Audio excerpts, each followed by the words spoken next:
Hey y'all, welcome back to Falling in Love with Hope K. I said I would do a video roughly once a month, so here is video number 2. And today's topic is gonna be Lovergirls.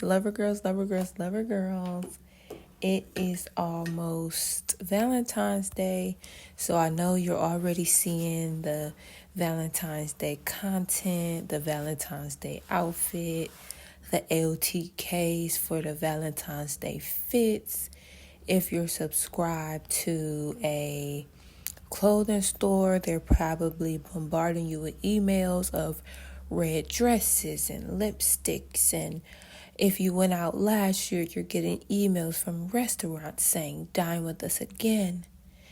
And all the lover girls' hearts are, because we just love all the things. And I wanted the topic today to be lover girls because that's all over social media right now. You know how it is. You watch one video and then every video you see is on the same topic. So I was looking at videos earlier, and it's one video was saying something like, oh my gosh, I can't help being a lover girl. 1 minute we're doing XYZ, next minute I'm cooking breakfast. Or I can't help it that I'm a wife, I do too much, I'm a lover girl, yada, yada, yada, yada, yada. And lover girls, I'm going to hold your hand when I say this. But lover girls really have to learn how to guard our hearts. So maybe the topic is guarding your heart, but it's specifically marketed to the lover girls. And something that I realized just in my journey of dating and navigating love and navigating relationships is we don't talk enough about women overperforming in relationships. And a lot of times that overperformance gets masked under I'm a lover girl, I'm a hopeless romantic, I do this, and that. But there's a lot of lover girls out here crying in their pillows at night because they don't know how to reel in being a lover girl. They don't know how to guard their hearts. They don't know how to discern when it's appropriate to do certain actions. And a lot of times we can end up feeling used and abused and taken for granted because of this desire to give and give and give and pour into others without first checking and making sure, is this a safe place to pour into? Is this somebody who's ready to reciprocate the pouring? Is this somebody who wants the pouring? And have I really sat back and decided, do I really want to pour into this particular cup? Sometimes we can get so excited with the idea of love and falling in love and, meeting our person or whatever the case may be, that we don't sit back and really ask ourselves, before I start doing all these things and showing up in all these ways, have I really examined this person enough to truthfully say, I want to show up for you in this way? Because sometimes we're showing up, and it's not that I want to show up for you. It's just that I have been waiting to show up for so long, and I have been waiting to prove this for so long, and I have been waiting to be able to do all these romantic things that are in my heart, that I haven't really stepped back to see if I even want to give this to you. So we see an opportunity to just give it, and then we just start giving, and it's not appropriate yet. Or as we continue in that situation, we realize this is actually not where I want to be. Or the other person, it's worse when the other person is going through and they realize it's not a place where they want to be. And then that is where resentment comes in, bitterness comes in, frustration comes in, because all we can see is what we did. We can see the gestures. We can see the acts of service. We can see the kindness. We can see the consideration. We can see everything that we poured out. But we really didn't sit back and examine, were these actions appropriate for where we are? And when you start to pour out too soon, it is hard to reel it back in, for one. But it can also be hard for you and the other person to really do the work and the investigation, because the investment has been made so early. So you think about a business proposal.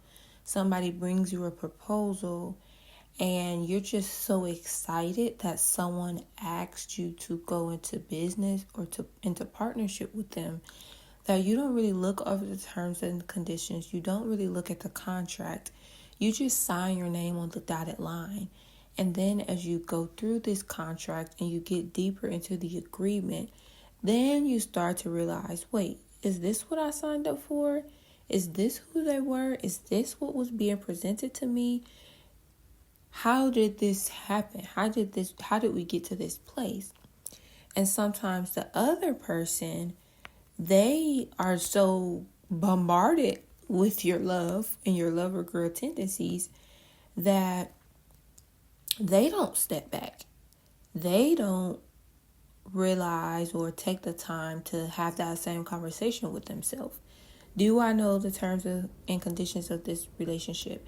Am I okay with this contract? Are we on the same page? Because you're giving, and they may not be a user, they may not be an abuser, they might not be two-faced, but it's hard to turn something down when it's constantly being offered to you. And in a lot of the dating advice people will give, they will say, don't give too much, don't give too much, don't give too much. Saying things like, oh, the person is not going to appreciate it because they didn't have to work for it. And men like a chase, or women like a chase, or like to be pursued. But really, I think it's not even necessarily I wanted a chase or I wanted this hot pursuit. But I wanted the time to really decide and settle in my heart if this was something that I truly wanted, or if I was just so overwhelmed with what was being offered that making that decision became more challenging. And we can want to get it confused with things like love bombing. Oh, they were manipulating me, they were tricking me, they were only doing these things because they had an ulterior motive. That's not necessarily the case with a lover girl or a lover guy, because there are lover guys. But it's just like, this person was just excited. This person was anticipating this thing for so long, or they tend to be givers and they don't have good boundaries, that they were doing what was natural to them. They weren't, trying to pull the wool over your eyes, or trying to trick you, or trying to hurt you, or trying to use you. But they were just giving. And depending on the qualities of the receiver, they weren't trying to manipulate you or hurt you. They were excited to receive. So it's like, okay, you giving it out, heck yeah, I'm going to say yeah. But then as more things get introduced to the situation, besides just gifts and gestures and fun times, then that's when you start to discern, I like what they can do, I like what they do, I like what they offer, but I'm not sure if I like who they are. I'm not sure if I like this arrangement. I'm not sure if, as I learn about their desires and what they want out of life, I'm not sure if that matches my desires and what I want out of life. And then you're in this pickle, because you've accepted their gifts or you've given all of yours, and now you're weighing the sacrifice. I let things get too hot and heavy too quickly. I invested too quickly in my heart and in my mind. I did all these things, or allowed all these things to happen, and now I don't know how to back up. I've grown used to, accustomed to this treatment and these things in this situation, but outside of these perks, this isn't really something that I want. But now I have to wrestle with sacrificing the perks to get what I actually want. And that's how settling happens. And that's how a woman could be, on paper, she's a great woman. She does all these things for the guy, and he really genuinely does appreciate it. But he didn't actually want that lady. He liked what she was offering, but he didn't necessarily like her. And now is the point where it's like, okay, shame on you. Because instead of being courageous enough to walk away from something that you don't really want, you stayed and reaped the benefits, even though that's not where you really wanted to be. And on the reverse side, with the person who's giving, you may notice those signs. You may notice subtle hints of incompatibility. And this isn't not necessarily working out. I can tell that there's something. What is it? Was it? I don't remember who it was, and I don't want to name drop nobody in my video. But she's like, it's something. It's giving very much something. And you know that it's something, but you have gotten used to having this place where you can pour out and dump your love, and it seems like they're receiving it. But you know it's very much something, and he knows it's very much something, but nobody's going to speak on that something because nobody wants to relinquish what they're getting out of this situation. And there's a verse in Solomon, chapter 8, verse 4. It says, I charge you, O daughters of Jerusalem, that ye stir not up or awaken my love until he please. Let me give y'all another translation so y'all can understand what they're saying right here, okay? I'm going to give you the NIV. Daughters of Jerusalem, I charge you, do not arouse or awaken love until it so desires. There's some other translations that says not to awaken love before it's time.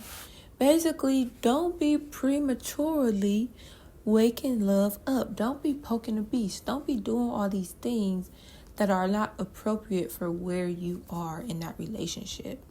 And that also goes with guarding your heart. Proverbs 4:23 says, above all else, guard your heart, for everything you do flows from it. And when we get into these situations and we get so excited and we jump in head first, the first thing we forget to guard is our heart. We just be giving it out and just making space for people in our lives, in our mind. And as soon as we meet somebody that we like, we rearranging our whole situation.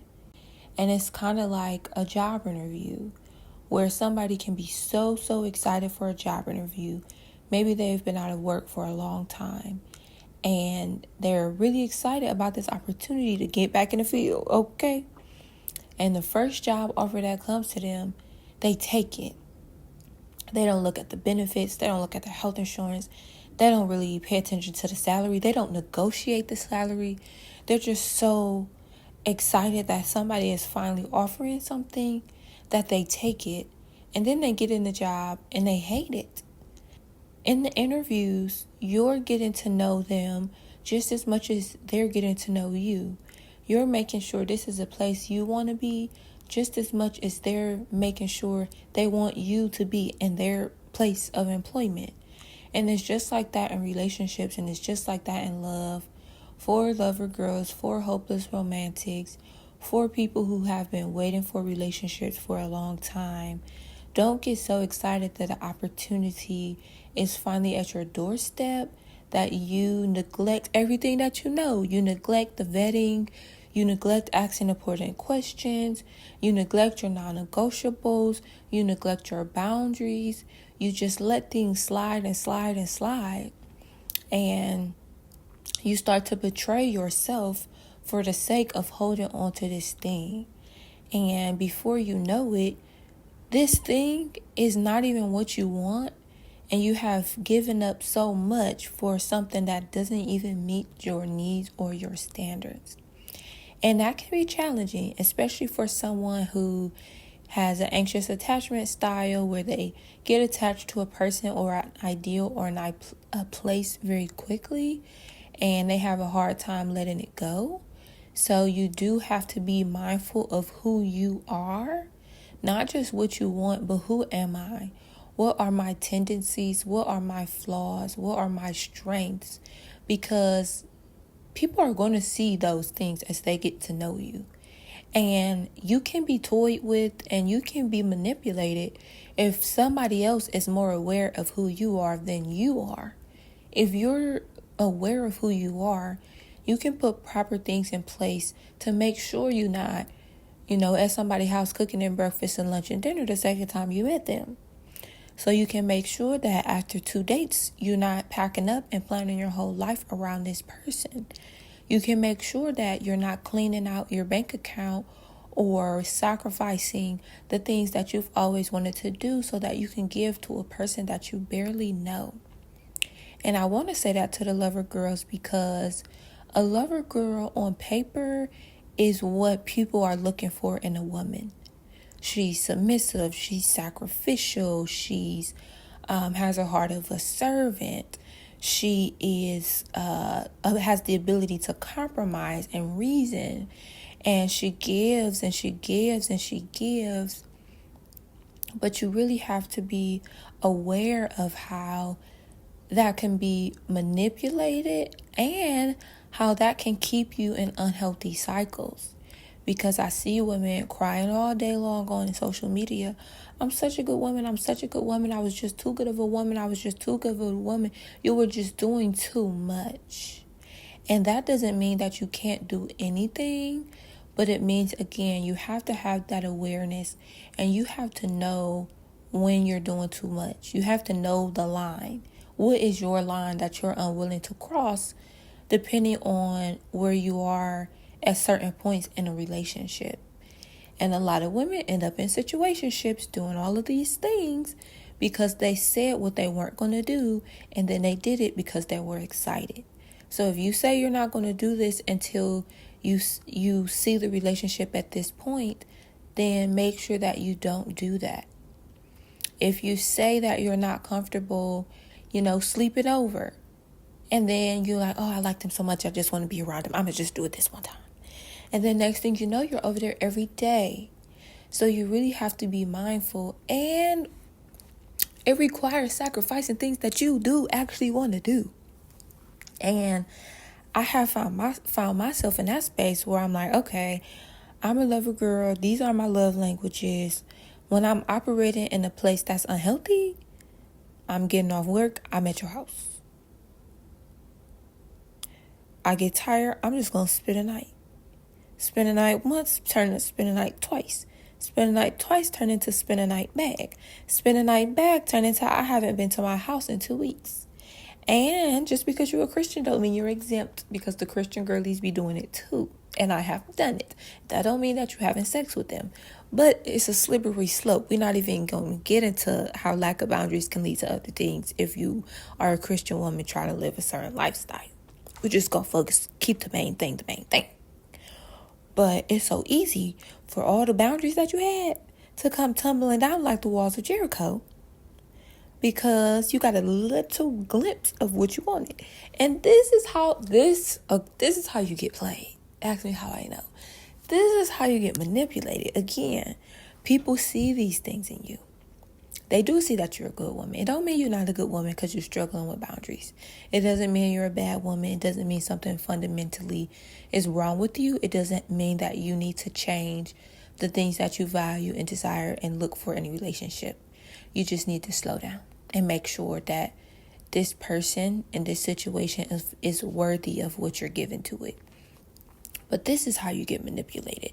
When you compromise on a non-negotiable, even if the other person didn't know it was a non-negotiable, the minute you say, no, this is my boundary, this is what I'm doing, this is how I operate, and then shortly after that, you go back on your word, manipulators catch wind of that, okay?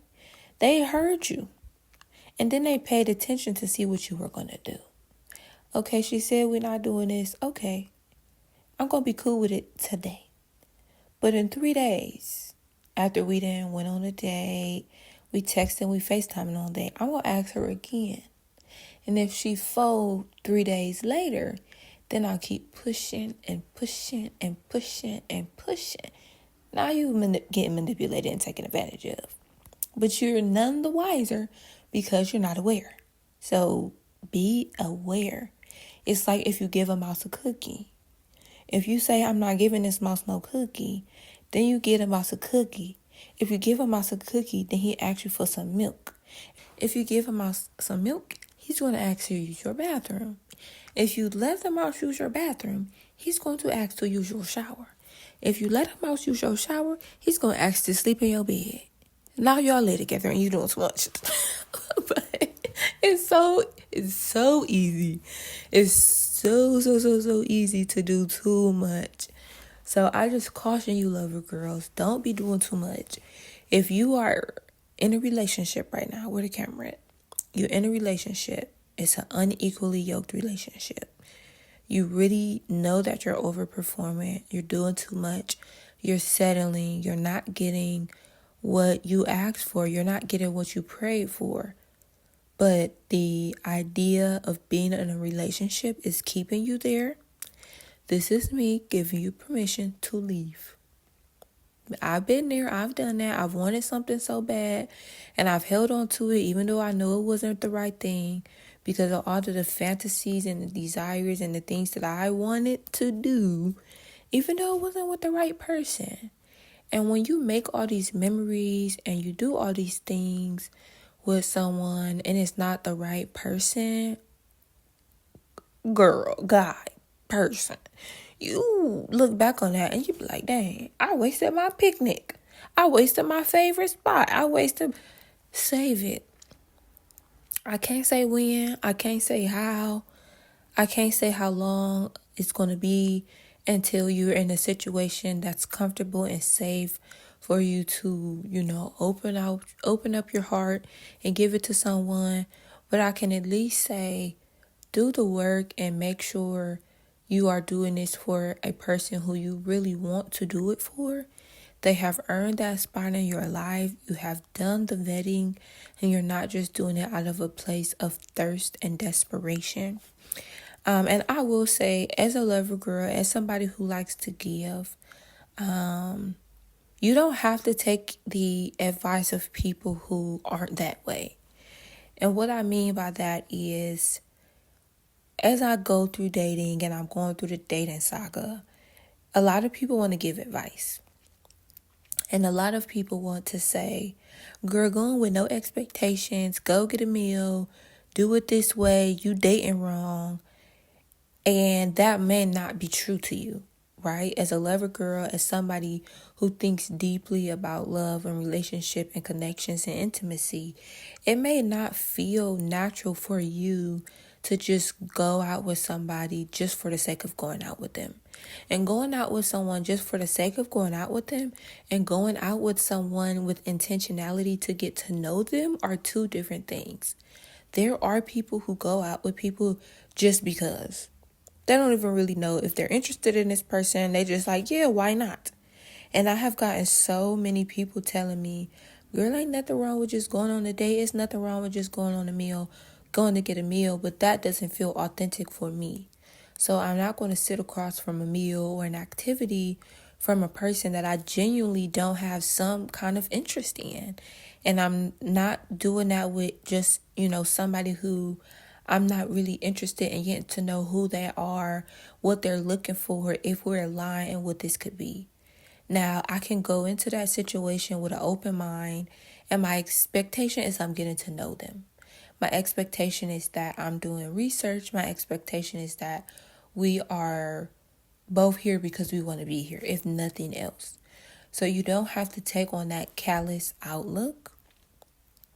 And you also can show up in ways that are kind and courteous and giving without over giving.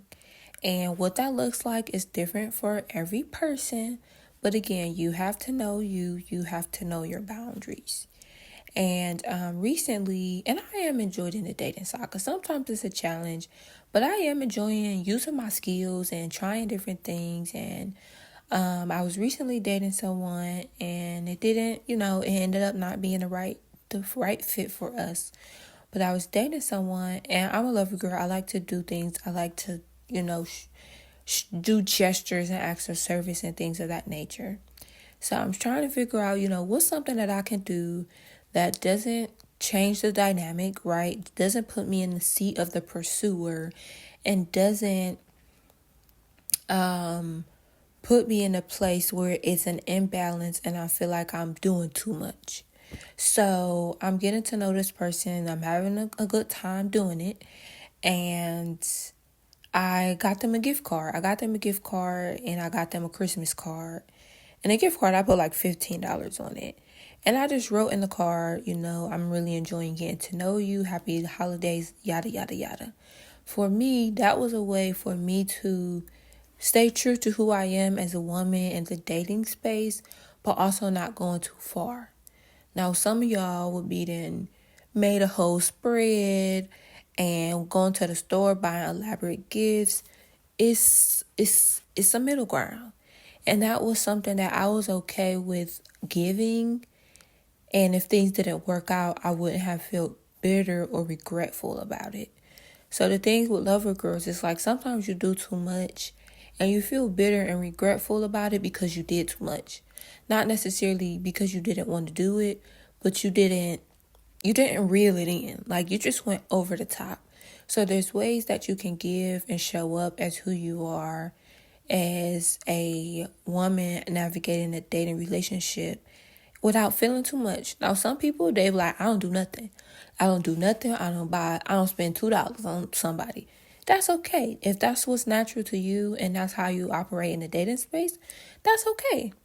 But for me, it was able to satisfy my desire to give without feeling like I was sacrificing myself or betraying myself or my boundaries. And I didn't do so much that it flipped. So there's been situations where I did so much that the dynamic flipped and I was just over giving and overperforming. And then I was with the person who took advantage of that and they're like, okay, well, shoot, I'm gonna sit back and do nothing. So I have had to learn how to curtail it and reel it in.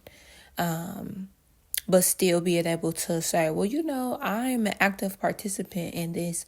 I'm giving what I'm comfortable giving. They're giving what they're comfortable giving. And then we can go from there without any feelings of like resentment. So keep that in mind too as y'all navigating the dating spaces. And people like, don't get excited. And I used to do that too. I used to like date on the edge. Like at any moment, this could be over. And I'm like, no, I can date and enjoy this and show up authentically and give and receive and flirt and have fun and not get overly attached, but also not be like, when he gonna play me? When he gonna play me? When she gonna play me? Like, it's so much more enjoyable to just go in with realistic expectations. I can say when you do date and you do it healthy, it do hit different. Like, even if it don't work out, like, you're gonna be salty for a little bit. Maybe like a couple days. Depending on, the depth of the situation. But then you can emerge and be like, okay. And I do want more women to enjoy dating and not feel afraid to be vulnerable, but be appropriately vulnerable. And then you will have more fun. It will be less devastating. Because at the beginning of the dating saga, yes, my expectations were too high. Okay? I was lover girling it. I was lover girling too close to the sun. And I was getting my eyebrows and the edges snatched off. And I was like, Lord, help me. Is there any fish left in the sea? Okay, this is Lake Erie. Oh my gosh. And some people do suck. Excuse me, that wasn't nice to say. Some people aren't great, aren't my cup of tea. But my expectations was, girl, you don't know him. Normal expectations, okay? Nothing crazy. So when you do it the right way, when you don't be tripping, it is fun. It is fun. It is. You can have some fun times. You don't got to do too much. They don't got to do too much. You get to know them, and then you can decide, okay, nope, this wasn't it. And then you can move on with grace. Yeah, you can move on with grace. Yeah, it's a lot of things where it's like, okay, this don't got to be my only bright spot in my life.